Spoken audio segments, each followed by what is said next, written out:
Hello everyone. महासागरीय नितल उच्चावच में अभी तक हमने अध्ययन किया इन रिलीफ फीचर्स का, उच्चावचों का। सबसे पहले हमने पढ़ा महाद्वीपीय मग्न तट, कॉन्टिनेंटल शेल्फ, फिर कॉन्टिनेंटल स्लोप यानी कि महाद्वीपीय ढाल, और तीसरा महाद्वीपीय उभार यानी कि कॉन्टिनेंटल राइज। आज हम अध्ययन करेंगे डीप सी प्लेन्स या अबाइसल प्लेन्स, जिनको गहरे महासागरीय मैदान कहते हैं, और महासागरीय गर्त। So let's begin. गहरे महासागरीय मैदान, डीप सी प्लेन्स या अबाइसल प्लेन्स।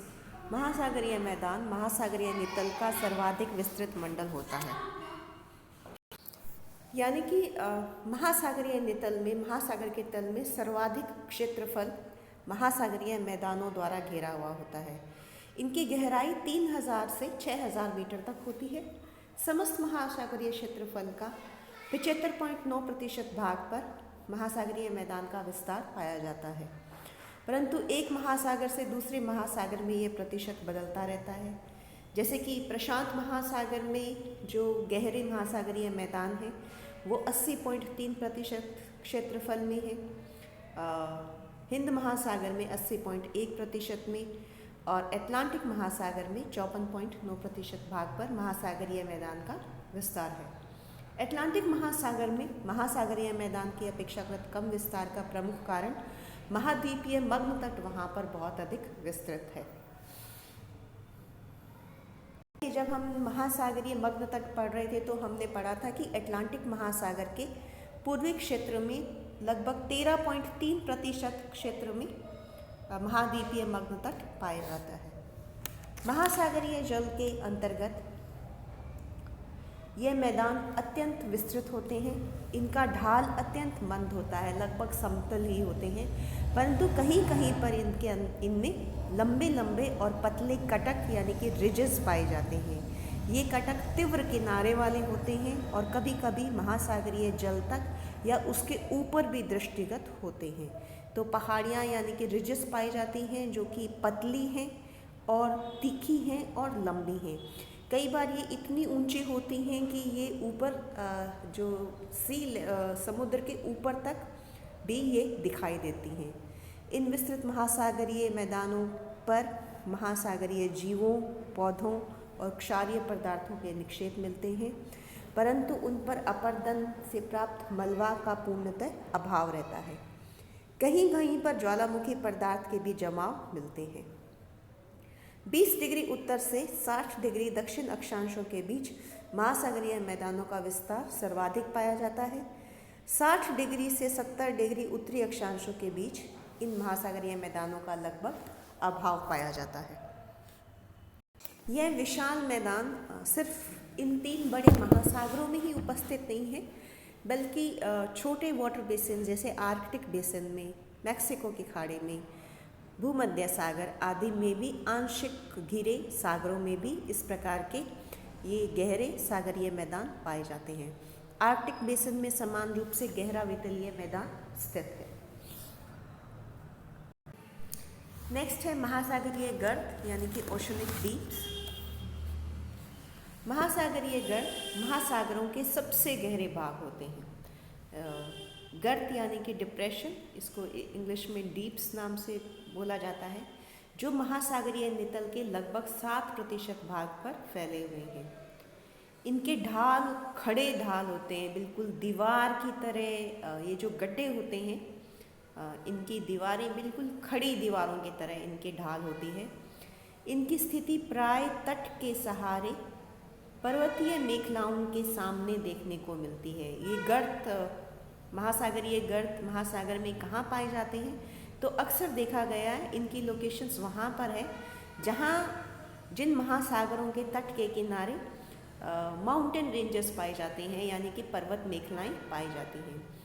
द्वीपों के सहारे भी गहरी गर्त देखने को मिलती हैं। जहाँ पर द्वीप हैं तो उनके पास भी, उनके साथ साथ उनकी तट के किनारे भी गहरे गर्त यानी कि ओशनिक डीप्स देखने को मिलते हैं।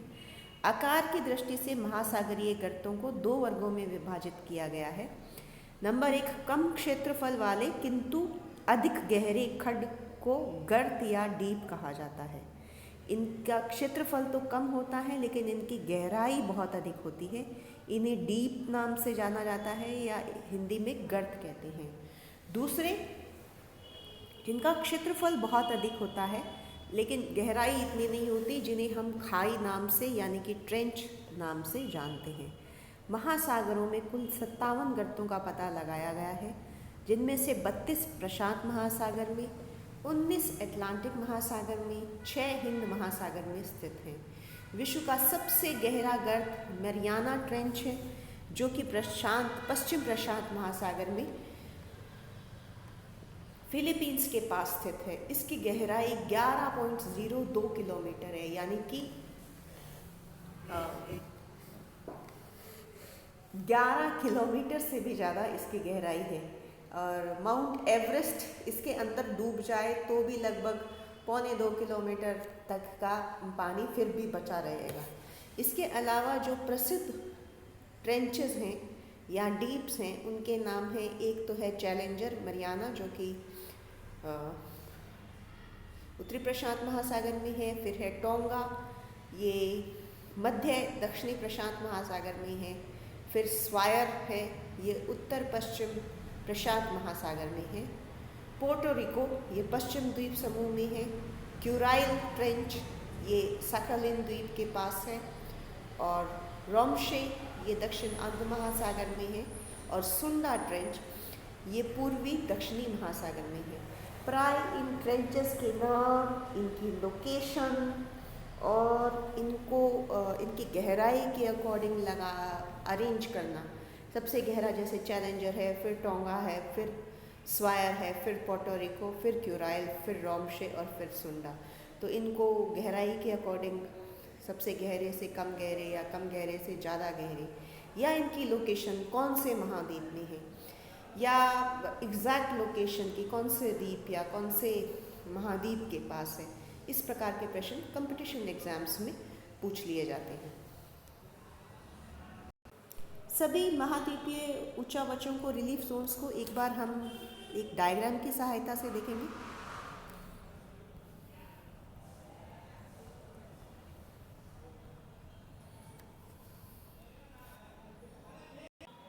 इस डायग्राम को आप देखें तो जब हम महाद्वीप से महासागर की तरफ जाते हैं, ये यहाँ तक महाद्वीप है ये, और उसके बाद में आगे लेफ्ट हैंड साइड में जैसे हम बढ़ते जाते हैं महासागर, हम तट से और गहरे सागर की तरफ बढ़ रहे हैं।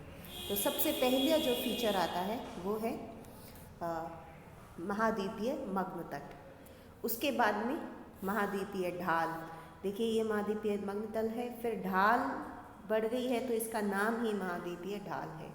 उसके बाद में आता है राइज, जिसको हम बोलते हैं कॉन्टिनेंटल राइज, यानी कि उभार, महाद्वीपीय उभार।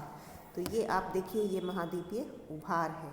इसको यहाँ पर मार्क नहीं किया गया है, लेकिन आप देखते हैं कि ढाल यहाँ पर थोड़ी मंद हो जाती है। उसके बाद में डीप सी प्लेन्स, सबसे विस्तृत इलाका महाद्वीपों का, महासागरों का, और लगभग समतल मैदान जिनकी ढाल भी शून्य बहुत कम होती है।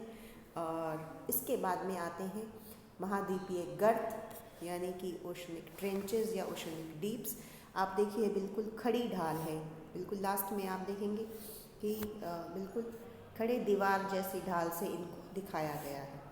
तो ये हैं हिप्सोमेट्रिक कर्व्स के सहायता से दिखाए हुए मेजर रिलीफ फीचर्स, जो कि एक ओशन बेसिन में महासागर के तल में पाए जाते हैं। इसके साथ ही ये टॉपिक समाप्त होता है। Thank you.